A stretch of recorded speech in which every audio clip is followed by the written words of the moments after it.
सतयुग के प्रारंभिक काल में जब देवता, असुर और ऋषि पृथ्वी पर विचरण किया करते थे, हिमालय के दक्षिणी क्षेत्र में वानर गराज नामक एक राज्य था। यह राज्य पर्वतों, गुफाओं और घने वनों के मध्य स्थित था और यहाँ वानरों का एक शक्तिशाली कबीला निवास करता था। इस कबीले का राजा था महाबली केसरी, जो अपनी अपार शक्ति, असीम बुद्धिमत्ता और अद्भुत पराक्रम के लिए प्रसिद्ध था।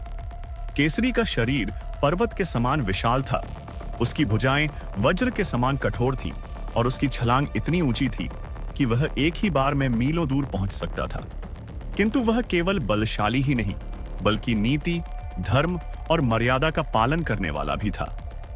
केसरी की पत्नी थी अंजना, जो अत्यंत तेजस्विनी एवं तपस्विनी थी। उनके गर्भ से ही पवन पुत्र हनुमान का जन्म हुआ था। लेकिन यह कथा केसरी की है, उसकी अपार वीरता, बलिदान और त्याग की कम लोग जानते हैं। एक समय की बात है, वानर गराज के समीप स्थित दंडकारण्य वन में एक अत्यंत भयंकर दैत्य वनराज का वास था। वह असुरों का एक पराक्रमी सेनापति था, जिसे स्वयं रावण ने इस वन में तैनात किया था ताकि वह ऋषियों की तपस्या भंग करे और वानर सेना को निर्बल कर सके। वनराज की शक्ति अद्वितीय थी। वह अपनी माया से अंधकार फैला सकता था, पर्वतों को उखाड़ कर फेंक सकता था और अपने शत्रुओं को भ्रम में डाल सकता था। उसने कई वानर गराज के योद्धाओं को पराजित कर दिया था। जब केसरी को इस संकट का पता चला तो उन्होंने सभा बुलाई। वानरों के प्रमुख योद्धाओं ने कहा, राजन, वनराज को हराना असंभव है। वह केवल शक्ति से नहीं, बल्कि अपनी माया और छल से भी लड़ता है। लेकिन केसरी अडिग थे। उन्होंने निश्चय किया कि वे स्वयं वनराज से युद्ध करेंगे। केसरी ने अपने धनुष बाण और गदा उठाई और अकेले ही दंडकारण्य की ओर चल पड़े। जैसे ही वे वहां पहुंचे, उन्हें चारों ओर घना अंधकार दिखा। वनराज ने अपनी माया से पूरा क्षेत्र ढक दिया था। तभी आकाश से एक गर्जना हुई और एक विशालकाय दैत्य प्रकट हुआ। उसका शरीर काले पत्थरों के समान कठोर था, उसकी आंखें रक्त के समान लाल थीं और उसके बाल ज्वालाओं की भांति लहरा रहे थे। वनराज हंसा और गरजते हुए बोला, हे वानर, तुम कौन हो जो मुझसे युद्ध करने आए हो? क्या तुम्हें अपने जीवन का मोह नहीं? केसरी ने उत्तर दिया, मैं महाबली केसरी हूं, वानर गराज का राजा। मैं धर्म और न्याय की रक्षा के लिए तुम्हें चुनौती देने आया हूं। वनराज क्रोधित हो उठा और तुरंत आकाश में छलांग लगाकर केसरी पर आक्रमण कर दिया। युद्ध भयंकर था। केसरी की गदा और वनराज के त्रिशूल के टकराने से आकाश में विद्युत रेखाएं खिंच गईं। पृथ्वी कांप उठी, जंगलों में आग लग गई और पर्वत हिलने लगे। वनराज की शक्ति बढ़ती जा रही थी। उसने अपनी माया से हजारों राक्षस उत्पन्न कर दिए, जो केसरी को चारों ओर से घेरने लगे। लेकिन केसरी ने हनुमान जी को दिए गए आशीर्वाद को स्मरण किया और अपनी समस्त शक्ति एकत्र कर ली।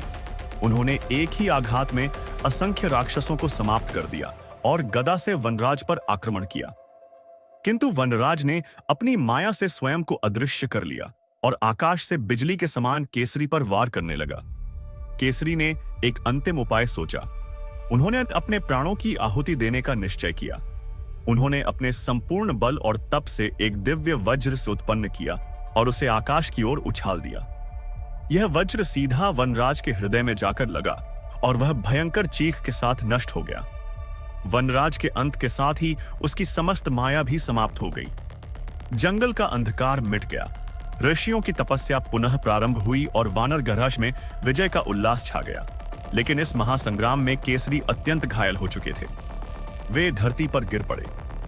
तभी देवराज इंद्र प्रकट हुए और बोले, हे केसरी, तुमने अपने प्राणों की आहुति देकर धर्म की रक्षा की है। मैं तुम्हें वरदान देता हूं कि तुम्हारे पुत्र को अमरत्व का आशीर्वाद प्राप्त होगा और वह स्वयं देवताओं के तुल्य शक्तिशाली होगा। इसके बाद केसरी को ब्रह्मा जी का भी आशीर्वाद मिला और उनकी चोटें तुरंत ठीक हो गईं। कुछ वर्षों बाद केसरी के घर एक दिव्य पुत्र का जन्म हुआ। यह कोई और नहीं बल्कि स्वयं हनुमान थे, जो पवनदेव के आशीर्वाद से उत्पन्न हुए थे।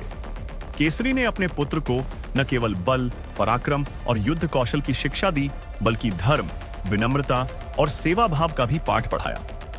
उन्होंने हनुमान जी को यह सिखाया कि शक्ति का सही उपयोग केवल धर्म की रक्षा और दीन दुखियों की सहायता के लिए किया जाना चाहिए। हनुमान ने अपने पिता से यह शिक्षा ग्रहण की और जीवन भर भगवान राम के सेवक बनकर धर्म की रक्षा करते रहे। इस कथा से हमें यह शिक्षा मिलती है कि शक्ति और पराक्रम का प्रयोग सदैव धर्म की रक्षा के लिए किया जाना चाहिए, न किसी अपने अहंकार की तुष्टि के लिए।